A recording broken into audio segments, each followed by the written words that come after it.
In this example, we have a part which has 8 tapered upstands. However, due to a CAD error, one of these upstands has been drawn with no taper on it. So we need to identify this upstand and then create a suitable toolpath for it. So the first thing I'm going to do is to create and orientate a work plane to the part. I'll use a 3 arc point work plane and use the top surface to orientate it.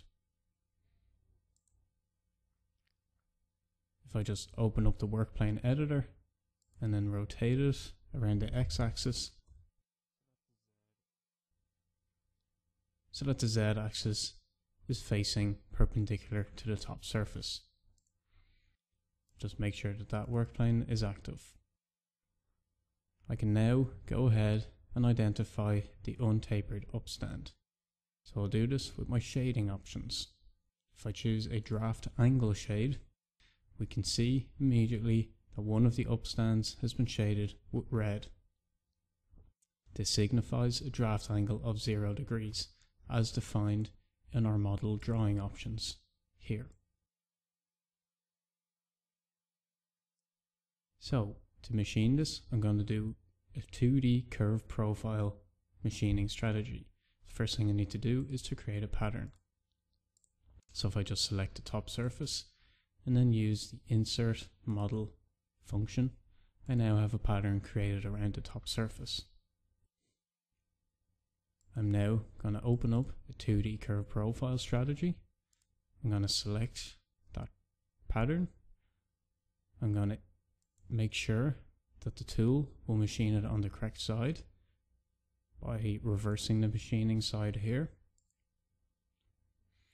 I'm going to interactively select a lower limit, which is the bottom of the upstand. In the cut distances, I'm going to interactively define my stock depth. So if I click on the top surface, I can lock my tool in Z so that only distances in the Z direction will be measured. I can then click on the bottom surface and I'm given a depth of 4.75 millimeters. Finally, I wish to add a draft angle to mimic the taper, which is 2 degrees. So if I just calculate my block, I also need to create a ball nose tool which matches the fillet at the bottom of the upstand. I know this to be 3 millimeters. However, I can interactively measure the diameter by hovering over a fillet edge and just clicking on it. I can now calculate my toolpath. If I close the form, we can see that we have a tapered toolpath 2 degrees for this upstand.